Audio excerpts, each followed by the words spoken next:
Hello, and welcome to the Professor Podcast with Ruth and Claire. Each episode, we talk about a particular topic in the life of a professor. We are tenure-track faculty members in the sciences, working at a primarily undergraduate university in California. The purpose of our podcast is reflection, so we bring something we think is working and something we're working on to discuss. Welcome to the Professor Podcast with Ruth and Claire. Hi, I'm Ruth. And I'm Claire. And today we're going to talk about active learning. But first, Ruth, how was your week? Well, my week was more being indoors, which is exciting as usual, and still teaching online. And lots of being indoors. Yeah. Well, actually, it's been quite sunny here, so I did a lot of work sitting on my porch today when my kids ran around like hooligans. So that was different to be outside. But yeah, it was good. It was good. It feels like a really strange, like, you know, battle fatigue where you can't be terrified all the time. And I've definitely noticed that even though everything is still really grim, I sort of can't stay that freaked out for that. You know what I mean? Like I kind of got super tired a couple of days last week, and I feel like that was like my peak, like just I cannot be this terrified all the time. And so I've definitely noticed like myself thinking about other things or like starting to, you know what I mean? Like sort of, I guess people said this will be the new normal. And I guess I was like, never, like this will never be normal. And then somehow it's sort of almost slightly normal. Yeah. Well, I mean, no matter how long it's going to last, it's around right now. So totally, we gotta do some things, right? As well. Totally. And so, how about you? How was your week? My week was good. One thing that's been exciting for me is my most senior research student, who's really worked with me. Like he spent a whole summer working for me full time and has been working with me for years. And he's really gotten super independent, like in the lab, but also with this virtual time, he's really gotten independent with data processing. Oh, cool. And that's been fantastic. And he's just committed to his plans for grad school, and he's going in a direction that relates to our research. And so it's just been a pleasure to keep working with him and to see him going off and doing his next thing. That's so lovely. Really he's about to leave the little nest. I know. Go, and that's cool. And then has he been working with you since you got here? I guess he started maybe my second year, something like that. But it's been a long time. Yeah, I think it was my second year. In the second semester, my second year, he started. So it's been a while. And yeah, he came to see with me. And so anyway, it's I'm super excited that he's going off. Yeah, it's weird. I actually am like, this semester I have the first students who like I had in my very first class when we came here are graduating. Oh. And it feels really emotional. And I was kind of dreading it because I thought I would be super emotional, but I guess now it's even weirder because we won't actually have a graduation. But there's something about those, your first babies. That's exciting. Yeah, it's so exciting. So it's just, I really have enjoyed talking with him about, you know, the lab he's joining, and cool. It's so fun. So that's awesome. That's good. That is very cool. Okay, so do you have our quote for us this week? Yes, and so active learning is our topic, and I immediately thought of Professor Lupin because he does such a good job with active learning. Doesn't he? Oh my God. Okay, yes. Yeah. So this is the quote from the first day of the first class that, you know, the main characters have with Professor Lupin. And he says, "Good afternoon. Would you please all put your books in your bags? Today will be a practical lesson. You will need only your wands." And so I just thought that fit with what I think of as active learning, of we're going to be doing stuff and rather than listening, you know? Dude, you did an exceptionally good job of getting the quote for this week. That's awesome. I love it. Of course, and every time we come back to Harry Potter, that's just magical. Yeah. Also. Yeah. I wondered if we would start by like kind of talking about what active learning means to us, because it's kind of a, you know, it gets thrown around all the time, but what do you think of when you say active learning? I think that's a really valid point, because I think it is like this buzzword we use, and it has meant different things to me over the years too, and it seems to mean totally different things to other people too. And so, yeah, I think active learning, I would almost describe it as the exact opposite of what I did as an undergrad.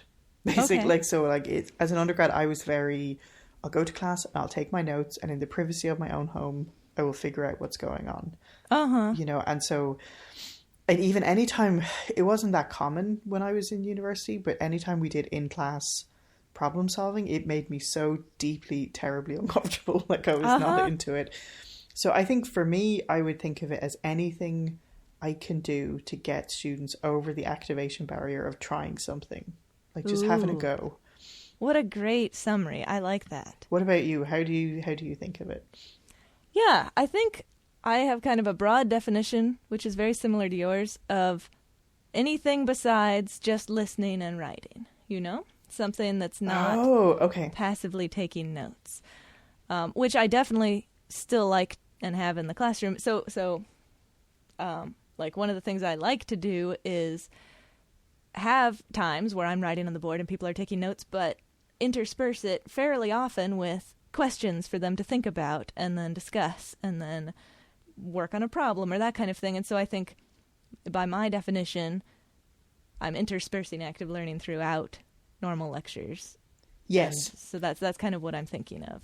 That's really interesting because I think that's pretty similar to me. And okay. I think I was really, like, I think I definitely heard of the concept and had some ideas about things, but I went to something called the New Faculty Workshop.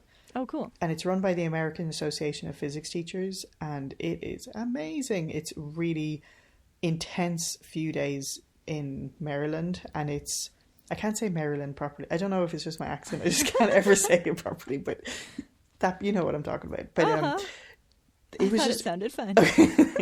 But it was super cool, and it was all of these people kind of introducing their active learning techniques, and awesome. That was really cool. And there was definitely one guy, like, he really ran a class like a game show. Like, it was, I mean, I definitely don't have the kind of presence of personality to pull that off, but it was really interesting. But then some of it, I think I'm going to get into it too, for sure. But some of it, mine is a combination. I think I'm scared to do a full blown, like a totally flipped classroom or something like that. So I definitely do some lecturing, but then I like to think lots of opportunities for trying things and engaging with it during class time. And I think, yeah. So do you want to start us off with what is working well for you? Sure. So, let's see. I kind of had two thoughts here. And one thing is I went to this awesome active learning and analytical chemistry workshop, which was super, specific to my field. So that was perfect. And it was in Missouri, and they do it regularly. There's one every summer kind of thing, at least for some time frame, probably not forever. But anyway, one of the things that they emphasized there that I found super useful was that one style of active learning won't work for every instructor, And so that's kind of helps me get over some of the barriers that I might feel of, somebody says, oh, this is my plan, like you're talking about this game show host person. I mean, that's awesome, and I'd love to take that person's class, but I wouldn't want to do that myself. It doesn't fit with me. So anyway, that was something I find useful, is everyone has a different style. And one of the things they did at this workshop was different experienced active learning instructors demoed their some activity.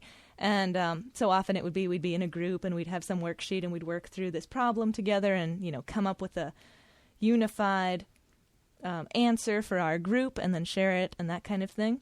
And some of those I was like, oh man, this is awesome. I totally want to do this in my class. And others I was like, well, I can see that this is awesome, but it's not going to fit with my style. So anyway, that was kind of nice to just realize that there's a whole broad variety and, tailor them to fit whatever works for you. That's really interesting because that was a big message from that workshop that I went to too. Oh, really? Cool. And even the guy who did the game show sort of thing was like, you have to pick stuff that's authentic to you. Like if you came in to try and do something, it just doesn't feel comfortable to you, everyone's going to pick up on it and no one's going to be having a good time. So yeah, that's super, I think that's really, really relevant to like pick something that you can authentically engage with. And if you don't believe in it, you're not going to... Yeah, exactly. And that's a key thing, too, is presenting it with some belief and some confidence behind it. And so it needs to be something that, works for you. So I guess the other thing I wanted to say was the things that I like that are working well for me in the classroom right now is as I said, I kind of, even on lectures where it's mostly me, they're see, I have trouble phrasing this, because when I say lectures, I don't mean I'm just writing on the board and they're just passively taking notes the whole time. What I mean is I continually intersperse it with them trying to figure out a solution to a problem, or what a concept might be, or why this graph might look like it does, or maybe what the graph looks like. So they think about all these things and they talk with each other for short amounts of time throughout the lecture. So that's kind of how I normally structure it. And then I also like to periodically have days where the whole day is them working in groups, and that would be for them to practice problems or to build on concepts to get a new understanding of something. So that's, I don't know, those are the two ways that I like to integrate more active stuff into the classroom. Cool. I'm sure, and do they appreciate it? Do they enjoy it? It's a range. I think the more regular I can make it, the more they're like, oh, we're doing this thing that we always do. It's totally fine. You know? And one of the things that I want to try to help that be even better is normally what I've done in the past is I've had them have special groups that they get with whenever they're doing a worksheet day, but then they sit wherever they like on the other days. But I think it might be better, and I want to try it, having them always sit in their groups. Yeah. So that it's not a special day when it's a worksheet day. It's just a normal day, except we're spending a little bit more time with the group work compared to board work, you know? And then when you kind of do pop in a question there, they can kind of get into their normal. Yeah. Exactly. Yeah. Yeah. And so it definitely kind of ties into a little bit what we were talking about before about buy-in. Because it's that trust thing then that like, this is useful, this is consistent. You know, and like I think we mentioned in that episode, like, I didn't just print out a worksheet because I didn't know what I was doing today, and like we were actually doing a deliberate thing. Yeah. Yeah. Cool. So what's working for you for active learning? So I think I just had a thought there about like my first real experience of active learning was when I went to grad school, and I had this amazing professor for a class, mechanics, which I didn't even know there was more to what I had done. And I remember the first day being like, this, like, just everything he said in the first 5 minutes was everything I already knew. And I was like, oh no, oh dear. Okay. So there's obviously a lot I don't know. And he was great. And it's the first time I've ever experienced having 5%, or he had like whatever percent class participation. And I was chronically shy and just like, there is no way I can speak in this class. So I went to his office and I was like, hey, so I just want you to know that I'm really super interested and I'm really enjoying your class, but I'm not going to talk. I'm really shy. And he was like, yeah, that's too bad that you're really shy, but kind of tough. You know, you're going to have to figure it out if you can't communicate. That's a really big part of physics. And I was like, oh man. And then I finally got over the activation barrier and started being able to say things in class. And he normalized it so much that people were constantly contributing things. So it got, that barrier got smaller and smaller, because it wasn't like, oh my God, the one thing that someone said in class and it was me and it was wrong. And it was it was much more, and he he had that personality that he could do that. So it was really cool. And that blew my mind. Wow. Where I was like, oh, you could do stuff like that in the classroom and figure things out in real time and not just later on at home. So how did he normalize it and make it easier to talk? He just had such a kind of a constant amount of contributions and questions. Okay. That I think, and it's really weird too, that when we went to colloquiums, he would plant himself in the front row and he would do that. He would ask questions constantly, like to the point where I think it was irritating some people. But he said that when he went to grad school, he was so intimidated. He kind of had this moment where he just had this like freak moment of bravery where he decided that he was going to be that guy who always asked questions. And so I think he really believed in instilling that in us. I see. That we would get comfortable. So that's it. I couldn't figure out what the mechanism was of what he did. Yeah. But it worked. It was like super engaging, and it kind of converted me to believing this was like a good thing. Wow, that's fantastic. Yeah, it was mind-blowing. Like, he's one of the most transformative people I've met in my physics career, for sure. Wow. I think because, you know, and my issue as an undergrad was I was really into kind of being a really diligent student, and I would memorize how to do everything, and I was really good at doing that. And so I would sort of, the way I prepared for exams was like memorizing how to do every kind of problem, but trying something I didn't know how to do was unbearably terrifying. Like, I see. And the way I approached that was just finding out how to do it and then memorizing how to do that. And so his class was a class where, like, that did not work for. And this grad school in general didn't. And that's why my first years in grad school were a complete failure and disaster. But kind of just, I was so uncomfortable with trying something. And like a blank page was the actual worst. And did you have a qualification exam in chemistry? And so I got books of how to do those problems, and I read those books, and I like studied those books, and it was completely pointless. Like, I just failed, because it's watching other people do problems or looking at what they did is never going to get you where you're going to, you know. And so just kind of getting comfortable with, and he would give us the most insane homework problems.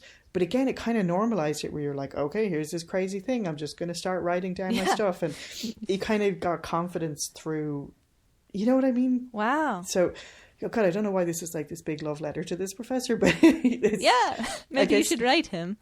I know, he's like, yeah, maybe I should. But he, it was huge. So I think partly when I started teaching, I thought like I was kind of constantly asking like call and response questions. And I felt really like I'm kind of the business, and people are always contributing, and I'm doing this thing. And then as part of a project for Escala, that was a workshop that we did kind of on culturally responsive teaching and equity, especially at Hispanic serving institutions. We had to film ourselves teaching, and which is just the worst experience ever. Of course, we're doing it constantly now, but so we filmed ourselves, and I kind of realized through that process that it was like the same three people answering all the questions. And so I hadn't really achieved what I thought I had achieved. Like, it was kind of a feel-good atmosphere, and everybody's like, you know, but it wasn't very equitable how people were getting to, you know, do stuff. And it was just the same three people who generally were guys. And so it was definitely not. So then I heard someone talk about this thing, and when I did it, I don't think I really believed it was going to be that good, but it was these mini whiteboards. Have I talked about that on here before? I don't think so, but we talked about maybe that in this analytical chemistry workshop I went to. So I look forward to hearing if it's the same. So I don't know what the magic is of the mini whiteboard. So the mini whiteboard, I buy them, and they're not very expensive, and our classes are really small, so I just give them a mini whiteboard. And so they have that during class, and then anytime something comes up where it's like, okay, but why don't you guys try the graph? And then they try the graph, and then they hold it up. And I don't know why they do it more on the mini whiteboard than they would on paper, but they do. And so it's really, really helpful. And it's because they're writing bigger, I can lurk around and properly see what they're doing. And then sometimes I ask them to show it, and they can kind of show it to me in a way that not everyone else can see it. And it's amazing. I don't know why it works. I don't know what the actual like mechanism is, but it super works for what I'm doing. And so I get them, just try and draw this ray diagram, or just try and draw this motion graph, or whatever, or the free body diagram. And so it really, really works. And at first I was like collecting them at the end of the class, and then some people were like, actually, I really like using this for like doing my homework or in a study group. So they just keep them for the year and then give it back, or this semester, and give it back to me. So that has been really good, and I feel really good about, and I've asked them like in surveys, and they say they like the immediate feedback of like, they can try a graph and then I can see really clearly what they did, and so that's really good. So that was something great. I felt good about. And then the other thing that I have been using is, you know, like voting questions, like clickers and stuff. Yeah, and I think that was something I was doing before, but when I went to this workshop, I saw this guy Eric Mazur, who is hilarious and really funny and awesome, and kind of how he discovered active learning, and how, like, you know, he thought he was the greatest lecturer, and then kind of started asking probing questions and realizing they just weren't getting it. So he's developed all of these think, pair, share questions. And I think I was doing voting questions in a very glib way, and they really broke down the whole process of like how to do it effectively. And that, I don't know if I still do it effectively, but anyway, like kind of like you're not just quizzing them, but like, you know, the ways to do that. So for doing that, I've been using Plickers. Have you? And how do they work? They're like a QR code. Oh. And so, because for a while I was using just like voting pieces of paper that had A, B, C, D on it. And those ones, they're great. And I really like those. Part of the problem is everyone could see everyone else's. And like when I started teaching and everyone was getting all the voting questions right, I was like, maybe I'm just that good. Like, I'm so good at this. They understand everything. But then eventually a student was like, you know, we can see everyone. So I was like, okay, maybe I'm not that good. But I think they really like, for the clickers, like they really like being able to see the graph of what everyone voted. And so... Yes. Yeah, and Plickers is free. And they each get like a QR code, and you can scan it with your phone.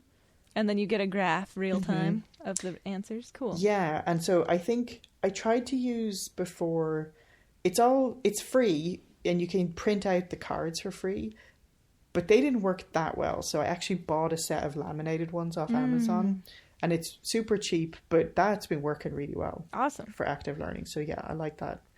And you said you do, rather than quizzing them, you kind of do a think, pair, share thing. How does that work? So kind of like, you know, we read the question, they have a go at it, and then sometimes it is just a check-in question and it's clear they all got it. But if it's sort of controversial, I always call it controversial when there's like, and then I'm sort of like, you know, I kind of say it jokingly and I hope it doesn't come across well. I'm like, pick a fight with your neighbor about why you're right and they're wrong. And, you know, so, and then they can use the whiteboards to show why they did it. And then we re-vote. And then sometimes we sort of joke about how peer pressure is a bad thing because it goes the wrong way.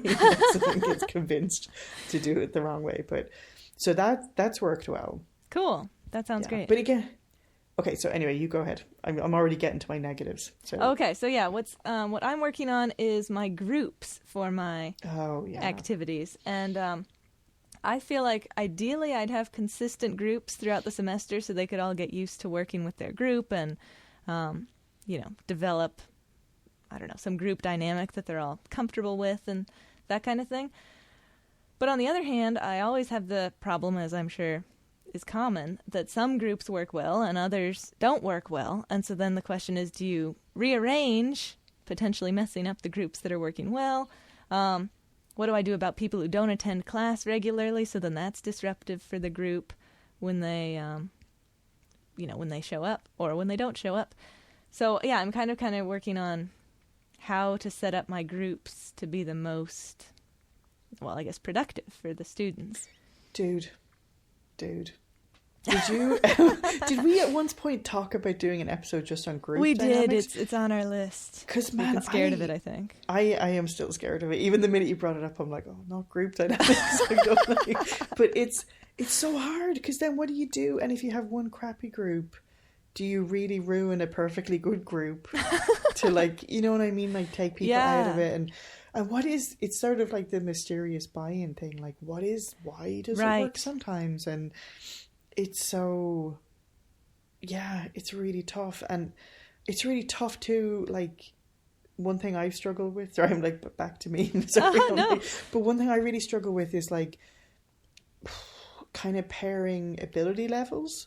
Do you know what I mean? Yeah. Because it can go, like, it can be really helpful sometimes. Sometimes I've had students who are super strong students and they're really great at kind of bringing everybody up to speed. Mm-hmm. And that probably helps them too. Oh, totally. And then you have the other students who are just like, it's 5. Can we move on? Like, you know, they know the answer and they just aren't interested in. Yeah. Yeah. Well, one thing that so this active learning workshop that I went to, we kind of stay in contact on Slack. And, cool. And so one of the things that has been suggested to me that I've yet to try, but I might try, is I actually don't have any points in the syllabus for attendance or participation. Okay. And so I'm sure that adding points for attendance would up the, you know, inconsistently attending people. And maybe, so I kind of am not quite sure about this. I want to do this. Because one thing that I really like right now is I don't have any points associated with the problems they work on in class. It's all very low stakes. They are just learning it. It's for them, you know.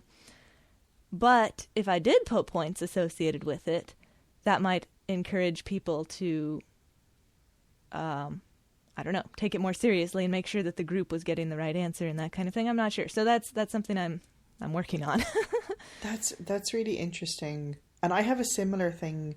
Like I have like a structured thing where one of my classes is an activity section or like a tutorial kind of section. And I also have like that a little bit too, where sometimes people are like, yeah, I'll just do it later. I'll do it at home. Or they're trying to get out early and to kind of... Yeah. One thing I've seen other people do was, you know, because I think you're right having the low stakes thing, and I guess I've heard the term formative assessment, so it's giving people an opportunity to do that, and I think that is really important. Could it be an option that like there's going to be a quiz soon and this may be on there, so like would that motivate people possible. A bit? Or... Yeah, that's a good idea. So associate it with a quiz but still have that particular activity be low stakes. That's a good idea. I keep thinking about putting quizzes in that class, and I keep not, just because I don't know. I there's nothing that I want to take out of class to allow for a quiz, but maybe I should reprioritize. That is a really lovely segue into my Oh, issue. Great. What's your issue? So I have a few, but one of the issues I have is I strongly believe in this stuff. Do you know what I mean? And I strongly believe in, I feel like with physics in particular, like building this skill set of problem solving is sort of more important than exposure to all of the content. Oh, yeah. You know, and so like I will spend probably a ridiculous amount of time on certain things just to kind of get that, like, because some of them, like 90% of what they need is cheerleading, like just someone being like, yep, you're drawing the diagram, okay, and now we're doing, like, just kind of encouragement to do that in class. But you know, the amount of content you cover right takes a hit, and so it's really tricky. It's really, really tricky with kind of like in your department, and as we're both, you know, in this spot where we're coming up for tenure, and sometimes there is this perception that you're just not getting as much done, and then it's hard because you're like giving over class time to these other things, and so I don't know, so that's something I kind of struggle with, is the perception of sometimes people are believers and they believe in active learning, and other times people are like, well, that's like, you know, a nice sideshow, but the real stuff is still getting this certain amount of content covered. And so that's a problem, I think. Yeah. So the school that I went to undergraduate school for was Bates College, and there, I guess probably the whole school, but definitely the chemistry department was super into depth versus breadth in terms of content. Okay. And so, like, when I went to take the chemistry GRE, I was told straight up, there's lots of stuff we did not cover, you know, like, because we've intentionally decided to do depth versus breadth. And I didn't do very well on that test. But I don't think just want to throw in the GRE, not a great measure of anything, but yeah, I didn't really feel I didn't feel encumbered. Is that the right word? Anyway, I didn't feel like it bothered me. It wasn't. It didn't hold me back to have not experienced that much content, you know? Because, like you're saying, the concepts are the most important thing. And one of the leaders of this active learning workshop, Tom Wenzel, who I've mentioned before, he taught at Bates College. And one of the stories he likes to tell about this is that he went, I think it was a graduate school, and he was studying for one of those tests where you need to know all these things. And he was thinking, oh my gosh, my undergrad didn't prepare me well for this. I don't know any of these things. But then he looked back in his notes, and there it all was in his handwriting. And the point is, it's hard to remember all the things. So even if you cover them all, you're not really putting that into their minds permanently. And so does it even matter to cut out some content, you know? I know, and it's like, it's hard. That's really true what you're saying. And like and in my heart of hearts, I believe it, and I would rather they knew 5 things really well, and like were able to build on that. But then I feel kind of like just sometimes when people are like, "Oh, you didn't get to chapter 13," I know, and you're like, "Oh God," like you just feel bad. Totally. No, that's true. And and then the next question obviously is, well, what are you going to cut? And then, well, that is a question, and it is hard to cut out whole things. Yeah, totally. And I think, like, what do you, like, in terms of, and I still, like, I do believe in terms of sequential classes, like, it's better to have that skill set than anything else. But then, I don't know if it, like, reflects badly on what I'm doing. And I think sometimes, too, the students can be a little bit like, well, you know, when they did it the other year, they covered all the way up to here. And so, and that's the other thing I have on my list is like that kind of buy-in from students and dealing with like there's so, especially in the beginning of the first physics class, which is what I'm teaching at the moment, the fear is just palpable. Like people are terrified of just trying something and getting it wrong, and so you have to overcome that to get the buy-in. Yeah, totally. And so I do, and I think, you know, even thinking about this for this episode, it really made me realize, like, I do really believe in it. Oh, and that's good. Sometimes there is times where it is, I mean, it's easier to do it the other way. Sure. Do you know what I mean? And when you're not intentional, like, so, you know, when I was saying to you about having the same 3 people always contributing in the class, and I've been trying different things to try and what am I trying to say? Equalize that, like trying or spread it out a bit more. And the minute I stop being intentional about it, it just goes back to exactly the same. Yeah, totally. You know? And so, and then there's times where doing the active learning, even though I have heard students sort of interpret it as, well, you're not doing a lot. You know what I mean? It's like, but it's way more tiring. Oh, sure, because they could be coming up with any idea all the time, and you need to be able to redirect all that in the right direction for progress. Whereas if you're on the board, you have control of the direction of everything. Totally. Yeah. Totally. Yeah. So I think I definitely, the other thing that I did appreciate at that workshop, because it was like just a fire hose of all the different ways you can do active learning. And one thing they really stressed is like, just do 1 or 2 things. And don't try and do everything, or it's just all going to fall apart. That makes sense. You need some kind of system for the class, some structure. Like, what are we doing? This is the way we're doing it. And I think, and I don't know, like, I do believe in it. And when people do active learning where it's all like a flipped classroom, and I've been in those like situations, I've been like, this is amazing. But I still do scaffolded, like there is still some lecture, Me too. You know, and I think especially for the students that we have who come in like kind of carrying quite a lot of like misconceptions about their own abilities, like they're quite insecure, you know, and people they're not like from these kind of college preparatory high schools. Like I think people need sort of the emotional support sometimes of having a scaffolded. Sure.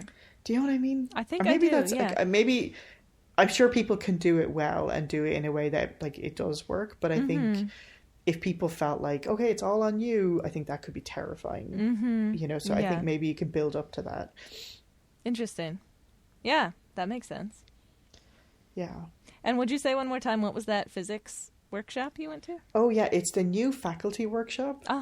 And it's run by the AAPT, the American Association of Physics Teachers, and it is usually, I don't know if it's twice a year. When I went to it was November, and it's just phenomenal. It's absolutely amazing. That sounds awesome.